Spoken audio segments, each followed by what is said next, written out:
If you want the tea, come get it seriously. Talking about your favorite web series. Right here on Seriously. Just relax. We got recaps. Free your mind and have a good time. Right here on Seriously. Mic check 1 2 1 2. Mic check 1 2 1 2. All right, hey guys, welcome to Seriously Podcast. It's your girl Brittany, and I'm Mary. If you're new to the show, welcome. Have a seat, enjoy yourself.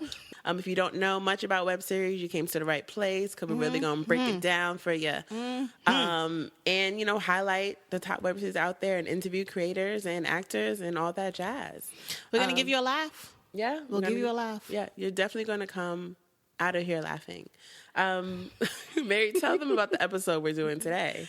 We also go to festivals, and recently we were at the DC Black Film Festival. We had a lot of fun. This episode is a little bit overdue, but we're finally getting it done. This is the first year that they had it.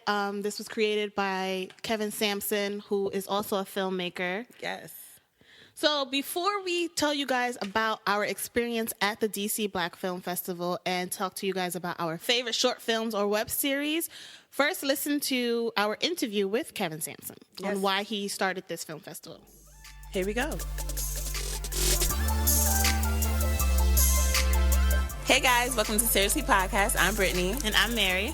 And today we are at the DC Black Film Festival. We're really excited. We are loving the web series and screenings and everything that's going on.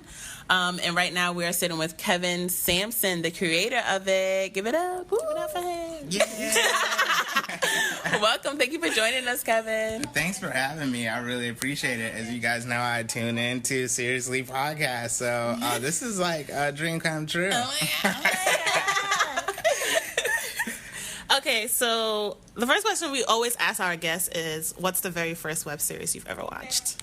Man, why are you going to do that to me? See? You say you watched the show. Yeah, you should have got to be prepared. Oh, man. No. What was the first one? It couldn't be Awkward Black Girl. Of course it is. But yeah, we're going to go with that. We're gonna go with that. Yeah. So I think that might have been it, because honestly, that was kind of like when it was first kind of getting hot, you know? Mm-hmm. And so I remember my wife was like, hey, you got to watch this web series from Issa Rae, like, and it kind of was like, I guess amongst black folks, we were like, yo, check this out. It's hilarious. And I do kind of think like that was the first one. So yeah. Definitely. She definitely shaped it. Yeah, she did. Okay, so Mary's laughing at me like, this dude. I can't. Okay, go ahead. You good? Okay. So speaking of the festival, what inspired you to create it? So, and I keep saying this, but this is the story. In 2014, I had written an open letter to black screenwriters. Yeah, I wrote an open letter to black screenwriters, and basically it was right after I'd seen Think Like a Man 2. So Think Like a Man 1, I really enjoyed it, surprisingly. I think that's what it was. It surprised me of how good it was, because it was funny, but then they were playing for each other's heart, so the stakes were kind of high in it. And so like when Think Like a Man 2 was coming out, I was like, instead of it being like, oh, it's that sequel that you're like, oh, great. Right. I was like, yes, okay, this, the first one was surprisingly good, so let's see the second one. And then the second one, they were just playing for who could throw the best party. Right. So that really disappointed me, because I'm like, we only get so many films for, black folks each year. And so I went home, I wrote this open letter to black screenwriters. And from there, I started getting, feedback from screenwriters, directors in industry, out of industry. And it was really, I could really tell that, they were there, and they were saying, we're here, but we don't have, access to funds, to money, or to venues to show our stuff. And so it's like those gatekeepers. So what I wanted to do was do a documentary, The Hollywood Blackout, and basically look at diversity and the lack of diversity in Hollywood. And so I did a Kickstarter, tried to raise $30K, that failed. And so from that failure, I had already been serving as the director of the Rosebud Film Festival, and and I had always wanted to start my own, but Rosebud kind of allowed me to see like how to do it while working for like an organization. Right. So then finally, I was like, all right, I get to put our people on DC Black Film Festival. So that's how it kind of started. That's really cool. I'm glad you started it. I'm surprised DC didn't have like a Black Film Festival already. Yeah. It's really surprising. Exactly. And I was shocked myself, but that even more why I feel just like this is just like how the time's in the place. This is where what was meant to be, because I'm able to stand in that gap. So I'm excited about it. Cool. So what was the biggest challenge you had getting this festival together? Let me tell you. Where do I begin? Right. So, I mean, to be diplomatic, like, the biggest thing that's difficult in the first year is nobody knows about you. Nobody, you know what I mean? Like, people know Kevin Sampson, film critic, Picture Lock, but even so, it's not like I'm a household name. And so it's getting that buy-in from different places. Luckily, we do have, some sponsors this year. So shout out to the, Office of Cable Television, Film, Music, and Entertainment. And 202 Creates came on board. And then the Art Institute of Washington, they designed like the programs, and then Picture Lock PR. So that part was really, I think, the difficult part, because you got to have some money in order to actually get a theater or do all the different things that a festival really takes. And so, much like the screenwriters that wrote back to me after the letter, you got to have those funds. But then past that, like, most of it, I've done most of the legwork for the festival, and so it's hard to kind of be like 5 people in one, right. But some kind of way we did it, and we're here. Yeah. That's cool. So you mentioned Picture Lock Show, your podcast. Can you talk a little bit about that and what you do on that? Yeah, definitely. So basically in 2013, so I went to AU, American University in DC, got my MFA in film, graduated in 2011, and then I guess it was about 2012, I started working at a place called Arlington Independent Media. And so there, it's a public access station. And so I was like, I started this blog where I was just reviewing films and stuff like that.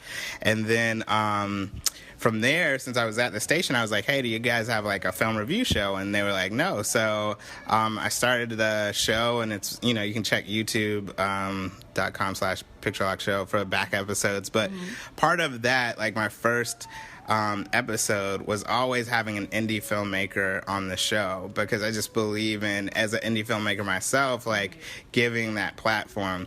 So from there it kind of grew into a TV show, and then we have a radio show, and I'd always strip the TV show to put out a podcast. So the podcast has always been there, and then we're at radio now. So I'm really excited about kind of the growth of Picture Lock as well. Awesome. Okay, so jumping back to the festival, how did you go about picking the selections that were submitted? So, Film Freeway is the kind of festival aggregate that we use. We had about 13 judges, and so I just assigned different judges, different groups, and then these judges are just different filmmakers, people kind of in industry, and it kind of ran the diaspora, so that basically they had like a new what's it called, rubric in terms of judging, and then averaging those judges' score to get kind of cream of the crop who came through. And not that goodness, I don't want to step on anybody's films, but you can only have so many in a film festival, and sometimes I think people don't realize that, like, they submit their film and then they get mad if it's not accepted, but like, you can only accept so many, you know what I mean? Exactly. So that's how we did it, and I think you really have, like, out of the 125 that we had submit, they got it down to 52, and these are some stellar films. Yeah, we're seeing a lot of good ones. Yeah. So, you created this festival to, highlight Black films and everything. So growing up, can you tell us the first character that you saw on screen that you, related to? I think that's an excellent question, right? And that's in part why this festival is so important, because who did we see growing up, that we could relate to? And I'm honestly kind of thinking about that, as I said. I mean, I remember the Cosby Show, really kind of seeing that Black family. And I even remember, like, I remember one time I got in trouble and, my parents were, like, sent me to my room. But I remember, like, creeping down the stairs because, like, when you walk down the stairs, like, there was our living room and we had this big, remember those floor TVs? And I remember just trying to, like, creep around the corner to watch The Cosby Show because it was so big, but yet important to us, right? And so, say what you want about Bill Cosby over there to the side. Right. But The Cosby Show, you know what I mean? That was huge, and a different world. And do you remember? Because like in this day and age, especially like with web series, we can watch these web series on demand. We can watch so many things on demand, but this is a time when like we couldn't watch TV on demand. So if you want to be a part of the conversation, you had to see it every 8 o'clock or every Thursday at 8 o'clock or whatever. So that's really kind of what I remember in terms of that first show when I was like, wow, that's my family. You know what I mean? Like you could really see it. Yeah, definitely. How do you think we as people of color can build diversity in media? Another great question. These are good. I like it. Can I? We do. We're professionals. Oh, man, that's what's up. So the big thing is this, like, and I think as this festival serves evidence too, and other festivals as well, the films are out there, right? So it's about supporting those films. And that's the thing. A lot of times, like, if we don't know about something, we don't necessarily throw our money behind it or whatever. So I don't know. I debate on this all the time, going back and forth between, do you just have a trusted name and you say, hey, let's trust Kevin, right? So we know that he's going to stand up for black films and blah, blah, blah, blah, and we just blindly throw our money at it, or do you kind of naturally let things grow? That aside, I think it's really kind of putting your money where you think things are important. And that's whether you're supporting a Kickstarter or supporting, a film in theaters, right? So, like, Girls Trip came out. Man, the thing was hilarious, right? The interview just ended. It just ended. All right, it's over for Mary. No. Mary, come on, get your game up. I know you're probably watching a web series, but right. You gotta see it. Yeah. So it was a hilarious film, and I think the thing about that film, what made it so great was, it felt really natural, right? It felt like you're on a trip with your girlfriends, and I've never been on a trip with my girlfriends, but like I've been on a trip with the guys, and like it kind of, but it had a little bit of heart, and the characters were fully developed, and that Tiffany Haddish is hilarious. This is her moment. Shining. Yeah. Oh yeah, this was like her breakthrough performance. Definitely. So I think I'm like kind of going all around the world in 80 or 180 days or whatever. But like, the point being that I think if we support one another from the ground level with these Kickstarters and like helping raise our young filmmakers, and then also putting the money toward the films when they come out, I think that's really like how we can do it. I really think that's it. Because what they say, like, black people has the most buying power of the whole world. So if we really do it, then we can be up there. That's true. Talk about it. So, do you have a favorite web series, or you want to give us your top 3? Oh man. So actually, if you check out Keloid, right? So Keloid is in here. That thing is really dope. And the reason that I like Keloid so much is because although it has like the superhuman powers, which is really kind of what makes me go, oh, I gotta see this. The mother-son story behind it is really kind of like what's pushing things forward. And so I really love that. And it's like certain things that you could only ingest kind of like as that web series, and kind of that I think is pretty awesome. Now y'all got me caught up. See, this is the thing. You know what? This is the only time, because I like just having natural conversations, but because I'm like in director mode, like everything is like DCBFF up here. and like you're like web series, and I bet I could list off a whole bunch, but I'm like, what time is the catering coming? So my bad. No problem. Okay, great. So can you share your upcoming projects or what else is going to be going on with DCBFF or anything like that? Yeah, most definitely. So, this is the first year, and I think we've done a pretty good job in terms of getting the word out. We've definitely had some good press behind it, including... hello? Yeah, hello. We're here. Yeah, exactly. So it's just about growing it next year. And, at first, when I first started this, I was like, okay, give it 5 years, and then we would be able to, be at the level that I would like it to be at. But honestly, I'm thinking like next year 3, just because like I really work super hard at this to like make sure that, this is like Black excellence, and not just like Black excellence, Black power, blah, blah, blah. It's definitely nothing like that. But I'm just saying like, if I'm saying, like, listen, we got films, we got, web series, we got television content that y'all need to see, I have to make sure that when you see it, you're like, yo, this is really dope. Mm-hmm. And so I think it's about also presenting and creating the opportunities for filmmakers, for press like yourself to interact so that we know, like, hey, who's hot, who's coming up, right. And giving those opportunities to other people. So when I go home and, I'm thinking about this stuff at night, that's what I'm thinking about. Like, how can I grow this to a level so that the end goal of highlighting, our stories is achieved. At the end of the day, like, I really think DC is a great destination spot, and I think it's a great place to have a festival like this. So I just want to, make it bigger. People can go to dcbff.org in order to find out more information. Definitely looking forward to getting more web series in next year. And if you also want to bring your web series on my show Picture Lock, go to picturelockshow.com, and they can, there's a come on as a guest tab. And then I just launched Picture Lock PR. So basically what I want to do is I see so many films, web series, and things like that. I just want to represent them as well. And so I'm branching out and I'm doing that. Now, that should be picturelockpr.com. The web series isn't up yet. The website isn't up yet because I've had this little festival that I had to put together.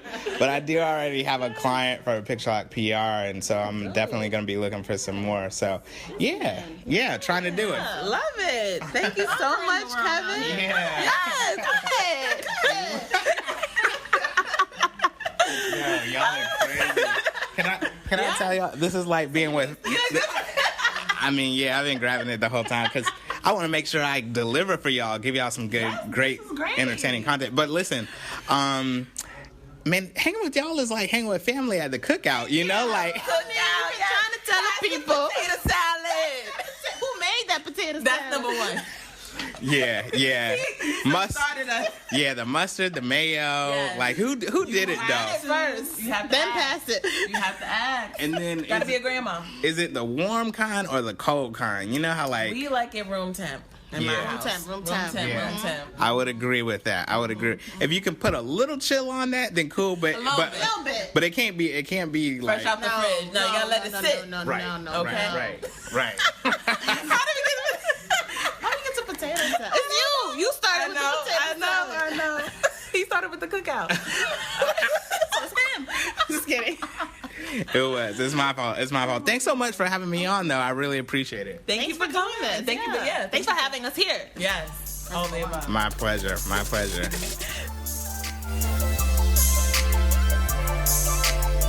And we're back. So I hope you guys enjoyed that little snippet. Homeboy was dropping gems. Yes, dropping gems. Okay. This festival was really fun. It was amazing. We love DC. DC loves us. Yes, we do love DC. So it was really cool to be a part of this, the first ever DC Black Film Festival. Yeah, and we got to see some short films and web series that we weren't familiar with. So the first one that we want to talk to you guys about is We got the first look of an upcoming web series that's actually premiering October 16th on BE Creatives, and it's called Bad Web Series. Okay, so we got like a snippet, and it was hilarious. So it's more of a parody of all the web series of the bad ones out there. So it's hilarious that they touched that, and it's the first of its kind. You were never there when I needed you. You were a terrible mother. Have you ever thought that maybe I couldn't be a good mother to you? Because I never had a good mother myself? Do you really want to do this, man? You think I want to do this? This ain't a want, this a need, or my daughter doesn't eat tonight. You with me? So all the characters in there were just going over the top acting and just like being dramatic. It was hilarious. So I'm really looking forward to that. So that's premiering October 16th, Bad Web Series. So we will definitely be watching that. Yeah, and if you're a web series creator, you can definitely relate because they did show, like production shortcuts. Yeah. And I think the viewers will love the overreacted storylines. Yeah, and all the satire. Hilarious.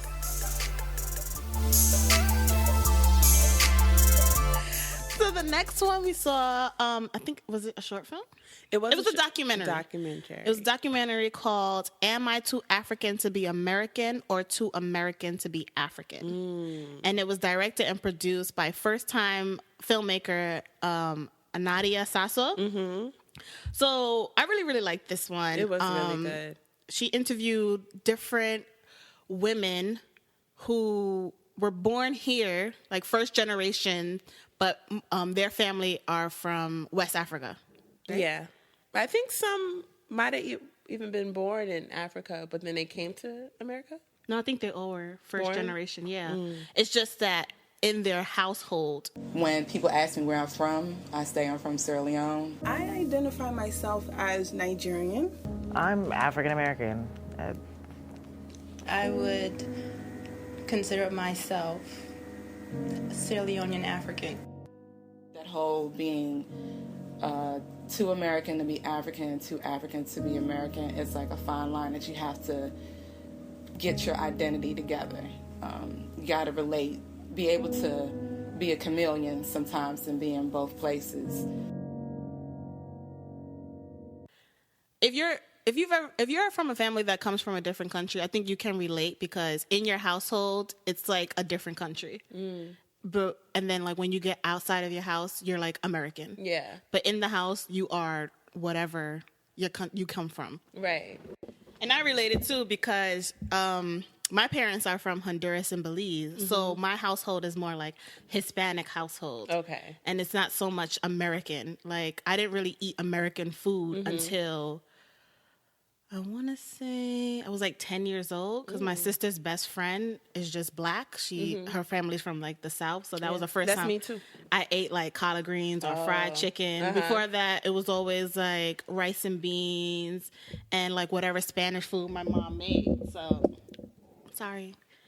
So I related to that. I really like that documentary. So do you identify yourself as American or? I consider myself Afro-Latina or a Black Hispanic because my race is Black, but my ethnicity is Hispanic because I grew up in a Hispanic household. Got you. Yeah, I thought it was really interesting because it's exactly very relatable. Like I'm American, but then I also call myself, African American, but then I feel like sometimes people from Africa like, no, you're just American. Yeah, you're just American. Don't you dare but hello, try to claim what we are. No, y'all, you just American. Like, what? So they did tackle like a lot of that. So it was really good. And we saw Issa Rae in it too. She's one of the women. Know she was from West Africa. Yeah, no, I didn't realize that either. Yeah. So definitely check that one out, guys, if you can. We'll leave links to all the shows we talk about today. If we can find it or where you can learn more information. Yeah, we'll leave like their website or if they're on YouTube, we'll leave those links as well.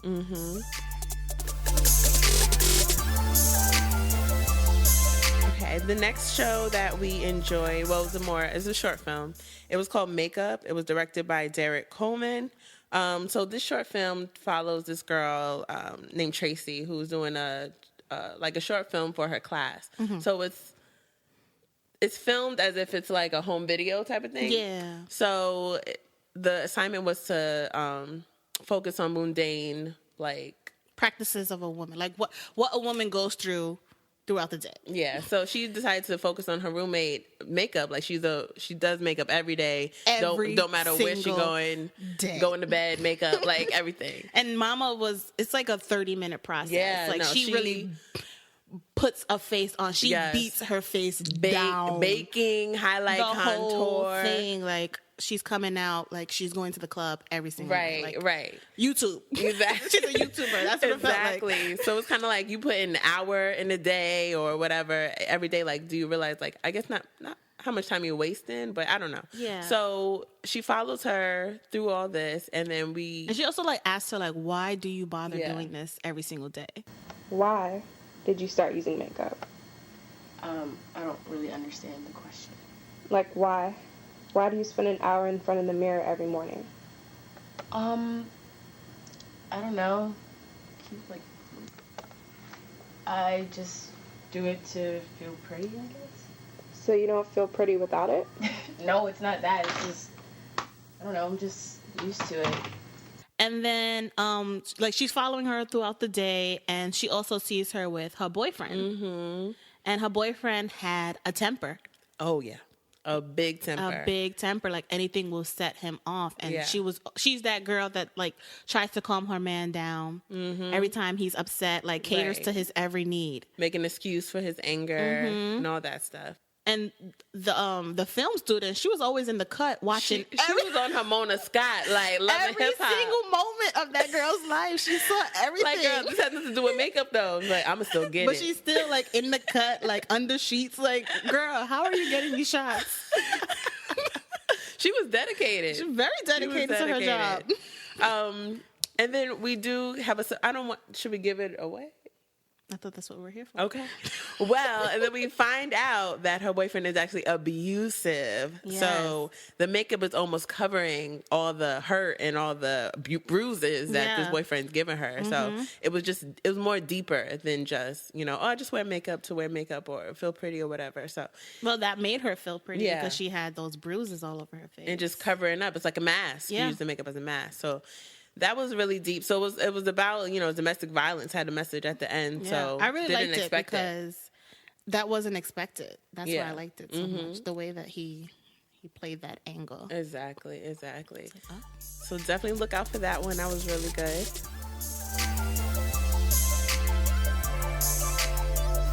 The next one was Freezer Burn. It was directed by Marina Bruno. And it's about this businessman. He is looking for a freezer, and this guy is selling it on Craigslist. So he goes to his house to purchase the freezer. And, they're doing small talk. Yeah. And checking out the specs. Checking out the specs. Yeah. Everything is fine. Okay, great. And then I think they start talking about women. And the topic of his wife came up. Yeah, so she was buying a lot of frozen items. So I'm like, honey, what are we going to do with all this stuff? Because, I need room for my ice cream. And she says, honey, I don't give a rat's ass about your ice cream. I have a $50 coupon booklet for Costco, and I plan on using it. So I said, honey, I'm going to buy you your own freezer. Women. Right?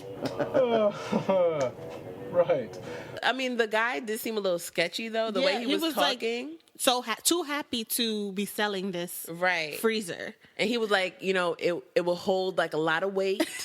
It will, decrease the smell of things. Yeah. So this businessman, he's just like, sounds good. This is amazing. He's like, I'm opening up a vegan restaurant, so this is great. This is amazing. So they're doing all this small talk, and then he's like, all right, sold, no problem. Help me load it up. Great.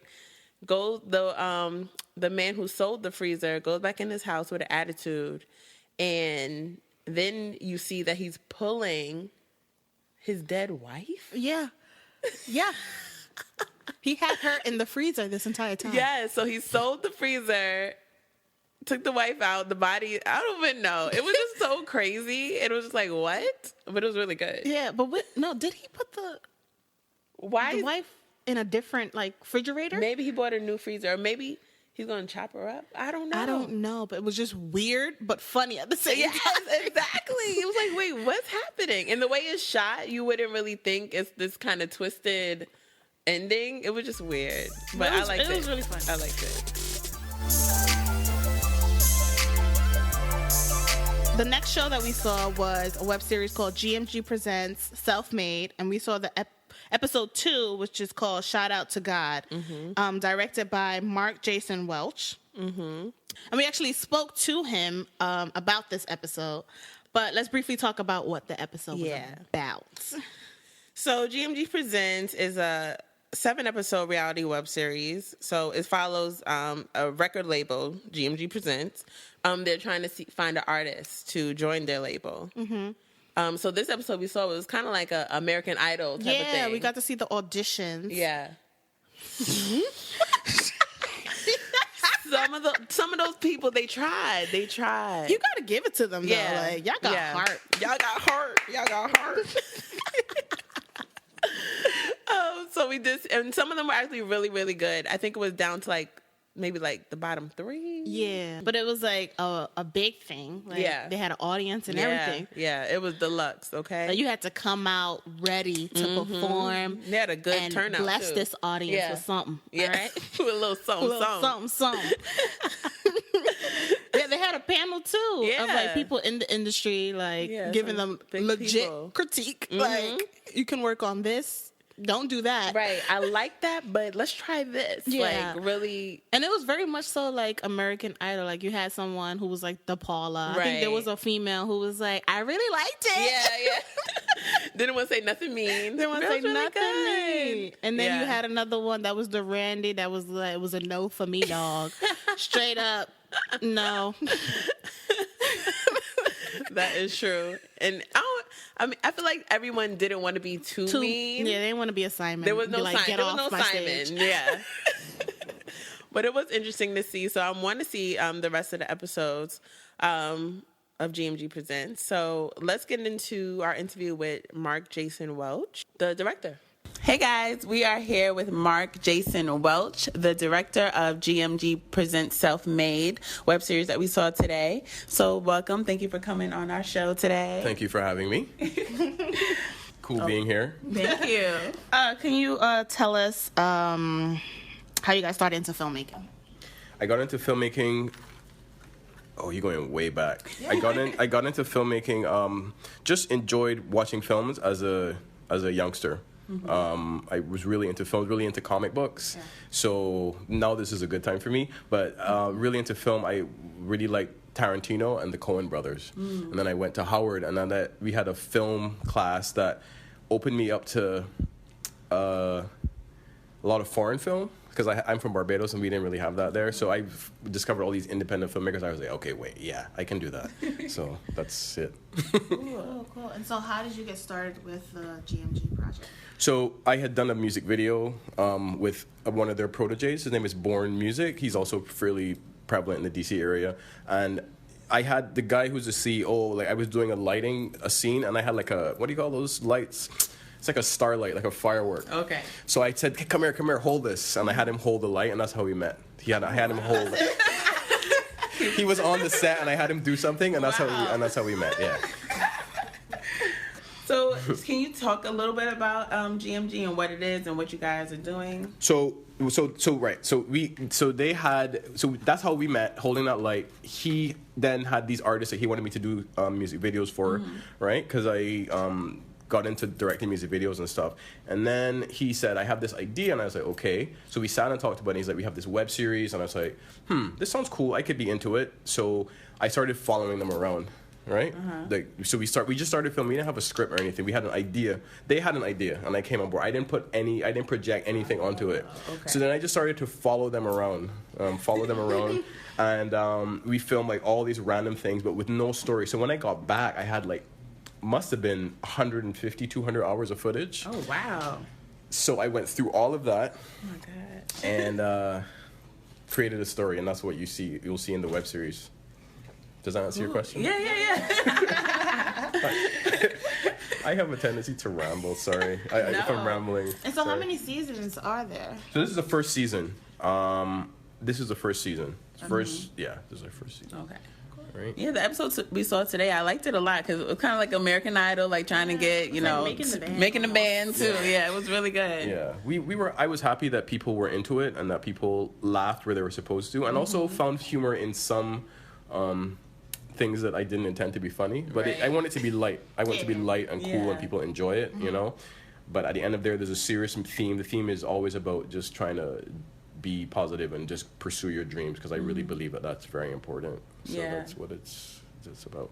You know? Awesome. Where can we find more episodes? So you can go to on YouTube. You can go to 1214, or you can go on the Global Music Group.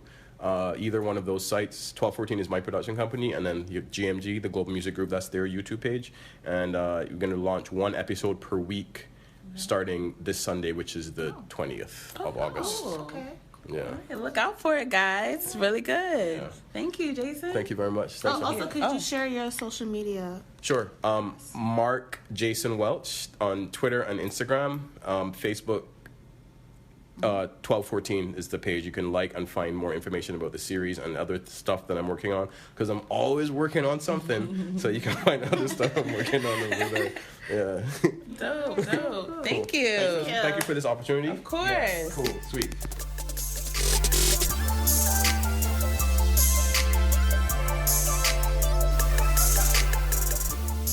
And we're back.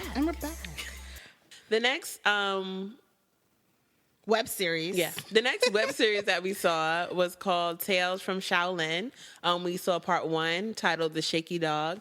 So this series is really cool because they focus on the Wu-Tang Clan and songs that they have. So there's a song called Shaky Dog. So this show like broke it down, like gave you kind of like a visual of the story in the song Shaky Dog. So it was really cool. And what's also cool about it is how they film it. It's like a Shakespearean meets Tarantino, like crime-filled action. It's a dark comedy, so it's really funny and it's like really good at the same really time. action-packed. Action-packed. And you saw a lot of like familiar faces. Like there was a couple people from like Queen Sugar and Luke Cage in this, so they had an all-star cast. They did. So yeah, so I mean, if you listen to the song Shaky Dog, you can really paint the picture, and that's what they did. The episode starts off with these guys at the table. And one guy comes over and he's like, let me tell you about this story about this dude that I know. And this is Stephen Hill playing Ghost. Yeah, so Ghost tells them about this story about who was the boy? Frank. About his friend Frank. Ghost tells us a story about his friend Frank and how they were going to go visit some people. Well, it was a drug deal, right? Was it a drug deal? It was a stick up gone wrong.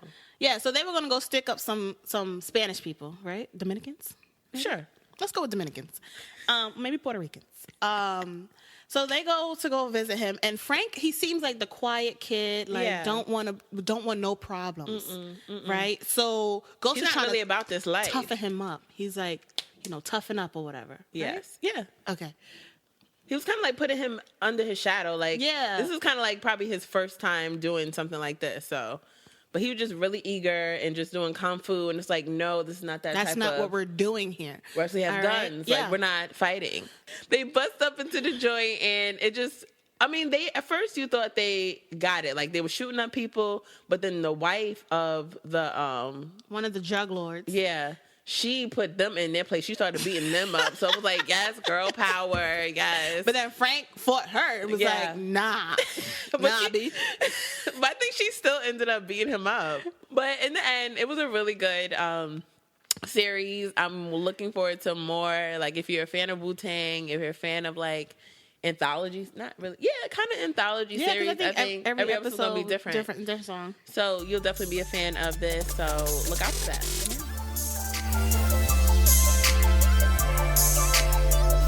The next one was Fostered. It's a short film directed by Christine Williams. Sweet girl. Oh my gosh, so hey girl. Nice. Hey girl, we met her. She's really dope. So Fostered. You're annoying. Look, we're rusty, y'all. I'm just telling y'all right now. This was a while ago. Okay. Yeah. Please forgive us. Please forgive us. We didn't mean to delay this. When we told you, you will laugh. Yeah. But we're here. We're here. Enjoy it. Enjoy it. So Foster follows Nova. You Yeah. know, she's an aspiring singer, songwriter, and I think she, at this time, maybe she's over 18. Yeah, so she got aged out of the system. Her and her sister came into the system. We don't really know.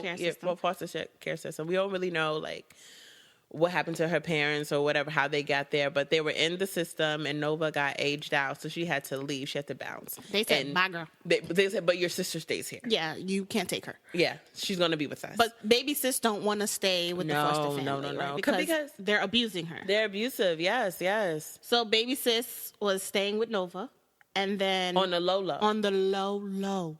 But then the social worker said, Miss, it's your bedtime. Right. You know the rules. Need to come back. You know the rules. And Nova's just like, why can't I keep her? Like, they're abusing her. Why can't I just keep her? Yeah, and I have a house. Like, I'm 18. I could do this. And like, no, you know how it works. Like, it just can't. But, you know, Nova, she wants to help her sister out, but at the same time, she wants to pursue her dreams of being a singer. Yeah, and she wants to go to college and do all this stuff. So she's kind of like between a rock and a hard place. Yeah. Like, she's trying to balance that out.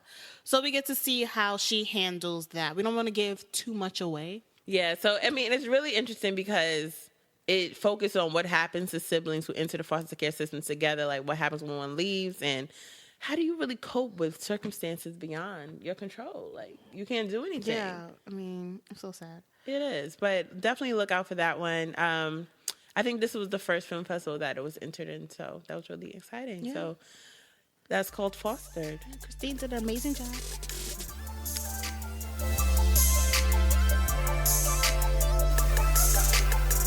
So the next one we want to talk about is Privilege Unhinged. It was directed by Yoosuf.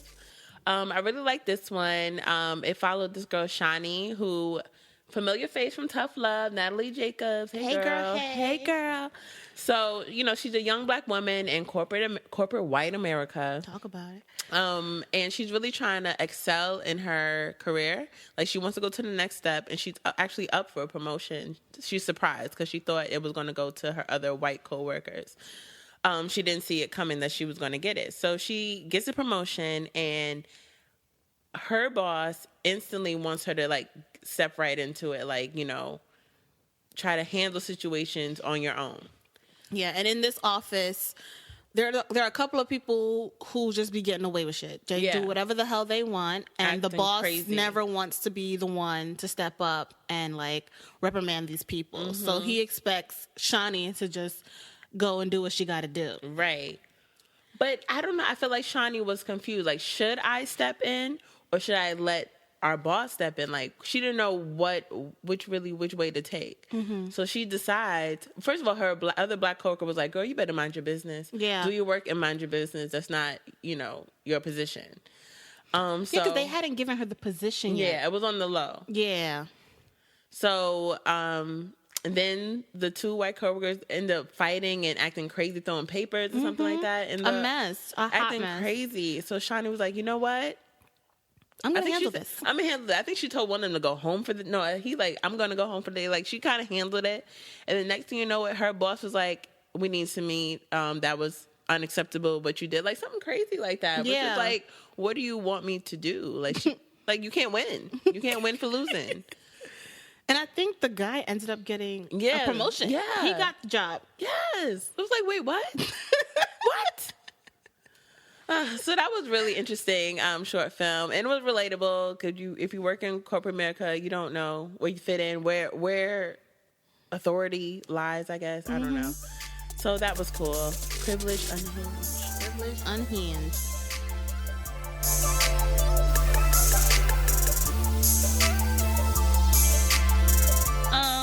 The next short film we got to see was literally one of my favorite, Love New York. Oh my God. It's called Love New York, and it was directed by Deanna McMillan. We got to meet her too at the after party. Yeah. Hey girl. Shout out to New York.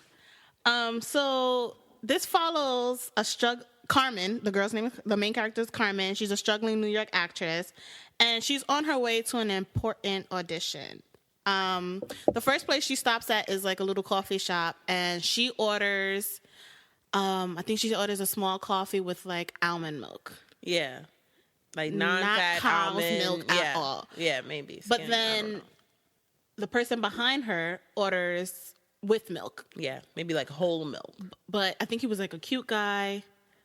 No, she just got distracted. Because it was like a cute guy and she wanted to run off. Yeah. So she got distracted and she grabs the other person's coffee. And Mama Doubt, she drank that. By the time she got to her audition, you know, she was halfway done with her drink. Yeah. And so the casting assistant was like, I'm very shocked that you have whole milk. Most actors don't do that. And she was just like, wait, what? So what are you talking about? This is almond. No, look at your cup, baby girl. And as soon as she looked at the cup, stomach was acting up. Misbehaving the entire time. That is a bold choice. Whole milk? Normally actresses won't go above skim. Pardon me? Your coffee.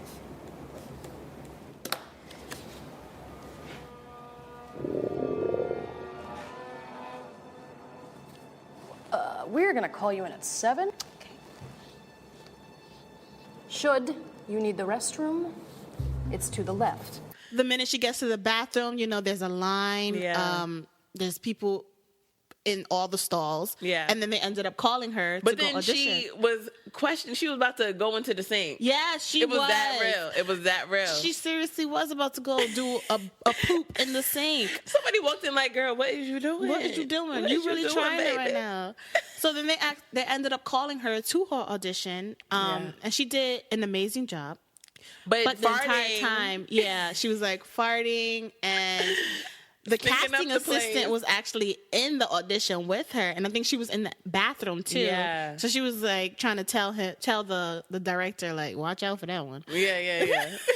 Something's up. I mean, plus they was making things like, okay, what is that smell? Like she was just, it was embarrassing. It was so embarrassing. But she did such an amazing job Yeah. at her audition. Like, their faces changed. They were just like, oh, we could definitely see her playing the part.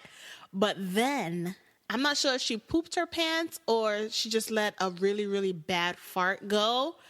But it just changed everybody's mood. They were just like, whoa.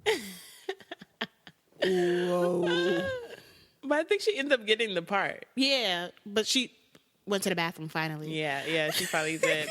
So, I mean, that, again, coming from New York, it's was hard to find a hilarious. bathroom And in general. we spoke to Deanna, the director, and she said that she created this because at one time she was trying to find the bathroom in New York, and she really, really couldn't, and she needed to use the bathroom. Not that this experience happened to her, but we could relate because it is hard to find a bathroom. A in New clean York. bathroom, number one. Yeah, a clean bathroom. Because, you know, they do have bathrooms in like a McDonald's and Burger King and whatnot, but a lot of the homeless people use that. Okay. And you don't want that. You don't want that. You just don't want that. So this one, if you really want a good laugh, definitely check this one out. Yes. It's called Love New York. Yes. Gotta love New York. You gotta. You gotta.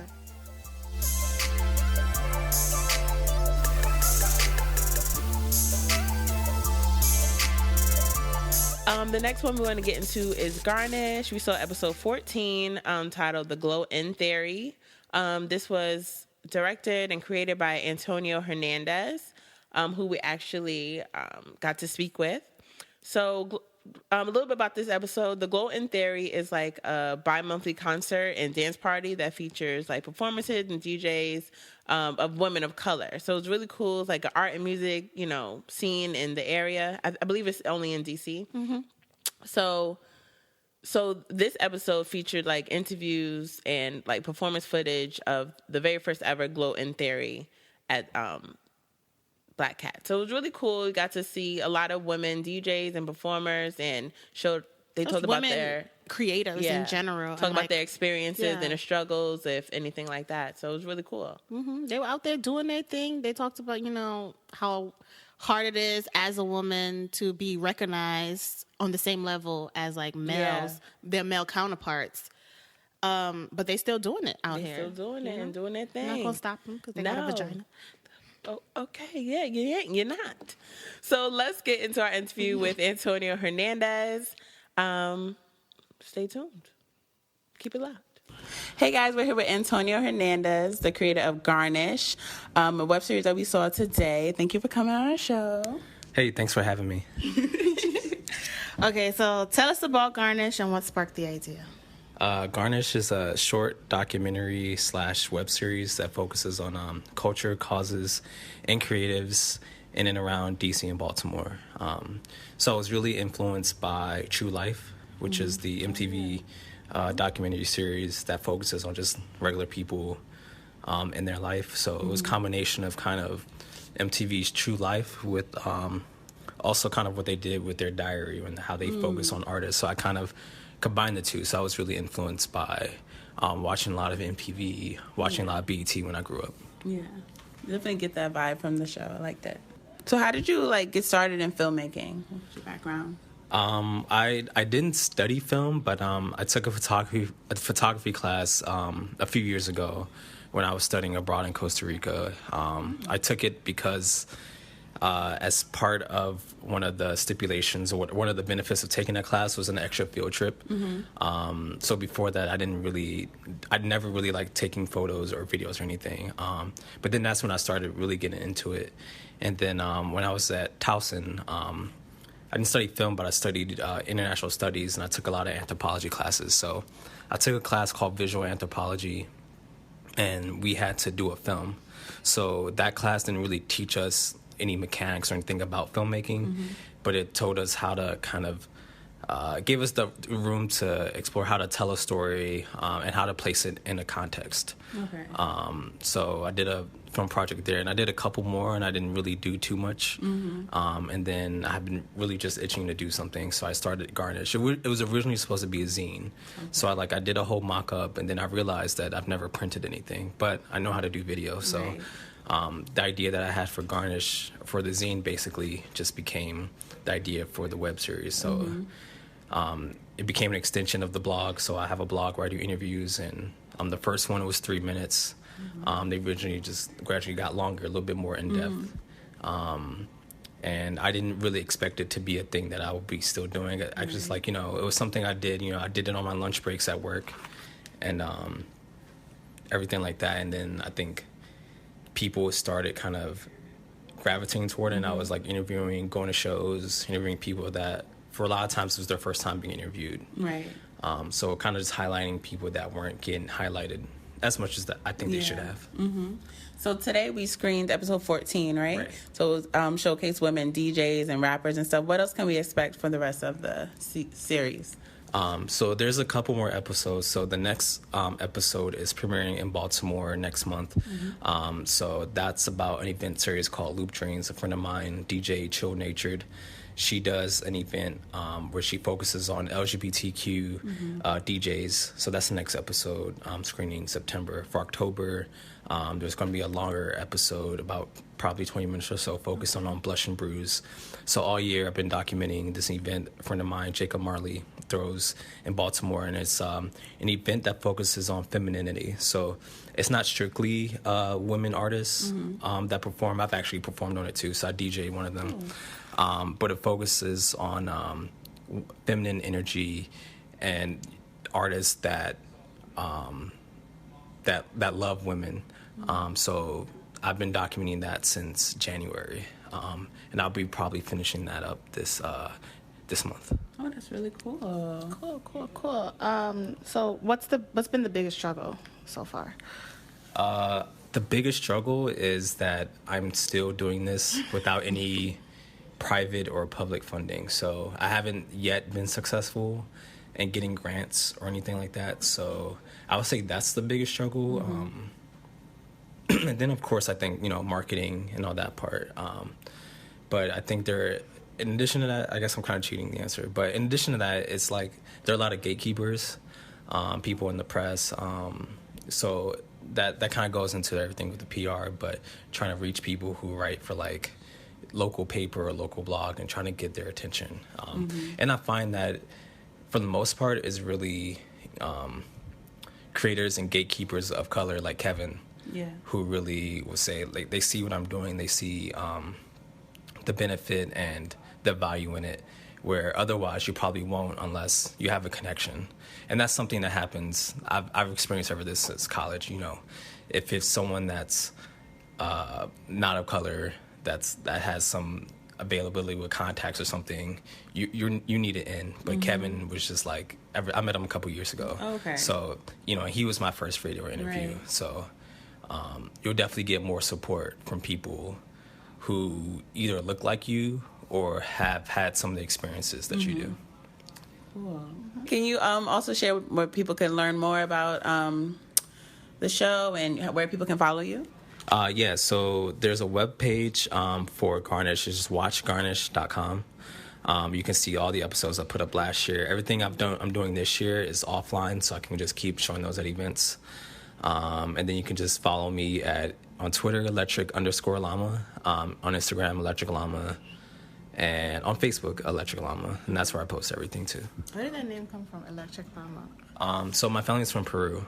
Oh, okay. So a llama is just a cool animal, and it's like it's found in like the Andean region in Peru. And then electric just refers to digital media. Yeah. So I just wanted something simple. Nice, I like it. Check it out, guys. All right, thank you, Antonio. Yeah, thanks for having me.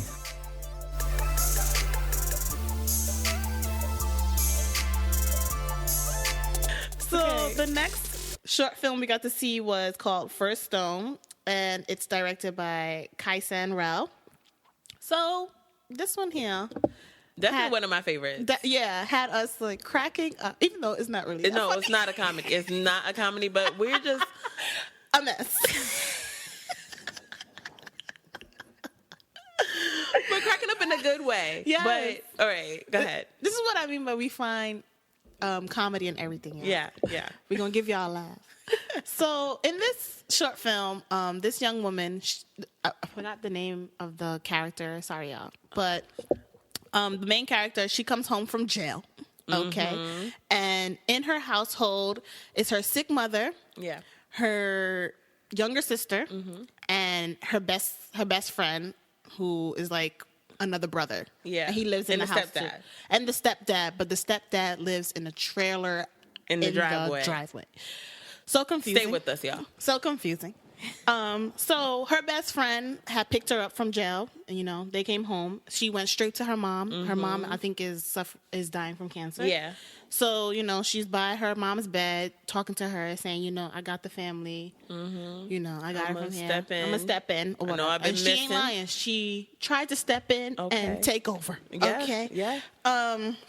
Her younger sister was fast out here, and she finds out her younger sister is actually pregnant. Yeah, she was keeping it from, you know, her mom. The whole household didn't even know. Nobody knew. Because she was, you know, wearing big clothes. Yeah.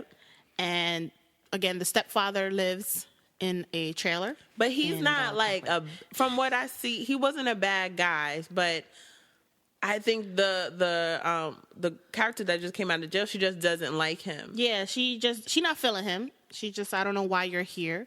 And he's like, but I've been here and you've been in jail. Where you been? You was in jail and I've been here. Like, he been helping with the mom and all this stuff's like, where you come from? Where you come from? She was giving him major attitude. So much attitude, like, little girl, where you been?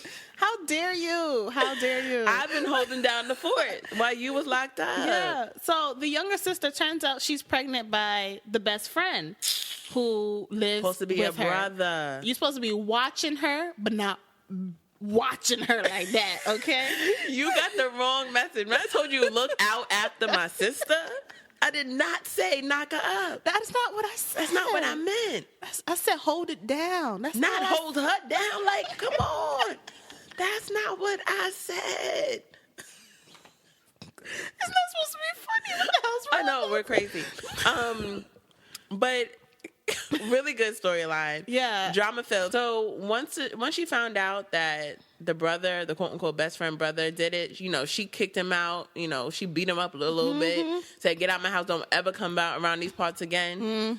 And then once she kicked him out, you know, she came to the stepfather and was kind of like apologized, like, because this was just too much for her. Yeah. She was just like, I'd rather go back into jail. This is a lot. A lot for me to take in. For my first day. Yeah. Right?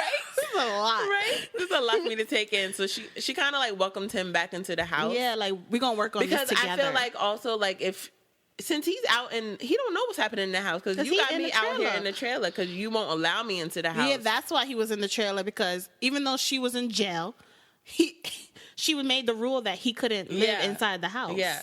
So I think if he was in the house, a lot of that wouldn't have been going down. And mom don't know nothing. She can't, she's sick. Yeah. It was a lot. But it was really, really good. It was good. I recommend that to anybody out there. Yes. First Stone. The First Stone. Definitely check that one out, guys.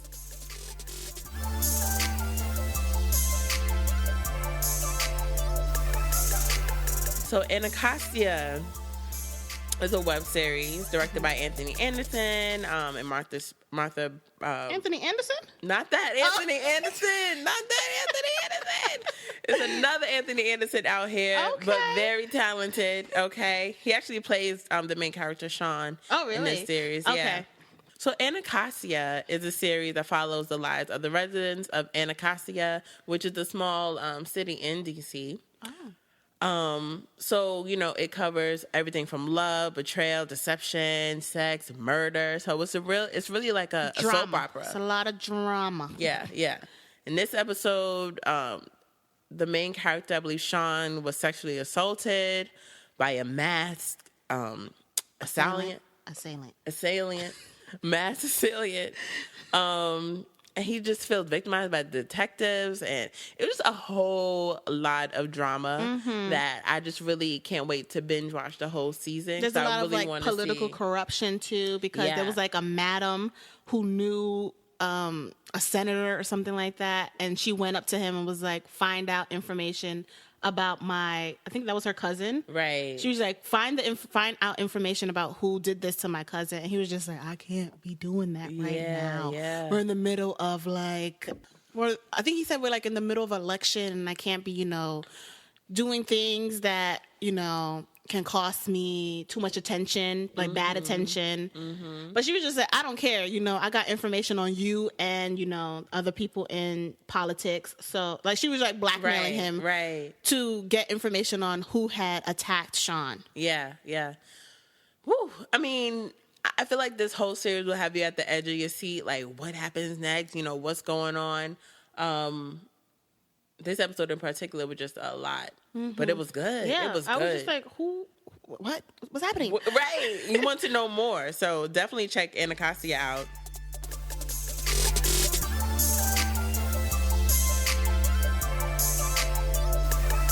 And the last show we got to see was actually Keloid. Keloid is actually the show that we're currently recapping. We got to see it for the first time at DC Black Film Festival, and that's why we wanted to start recapping the show. So a quick synopsis, Keloid is a supernatural web series drama about a relationship between a mother and her son who has these, supernatural powers. But he just wants to be a regular teenager. Just want to live his life. And they get into some drama. And trust me, y'all, after this episode, go to our recaps of Keloid. It's good. It's really good. Yeah. The effects is A1, okay? A1. For a web series, first web series, A1. Black web series, A1. Yeah. For all the blurs out there, all those that like supernatural, sci-fi, come on in. Come on in. Yeah, so that was our coverage of DC Black Film Festival. As you can see, there was a lot of shows and web series that we enjoyed so much. Again, thank you, Kevin Sampson, for putting this on and for inviting us to attend. We had an amazing time. We did. And we look forward to next year. Yeah, definitely. More and more and more. All right, guys, so that's it for this episode. Thanks, guys, for listening. Don't forget to subscribe at Seriously Podcast on all of our social networks. And check out our website. Check out our website. And join our mailing list for more. Right now. Thanks, guys. Bye.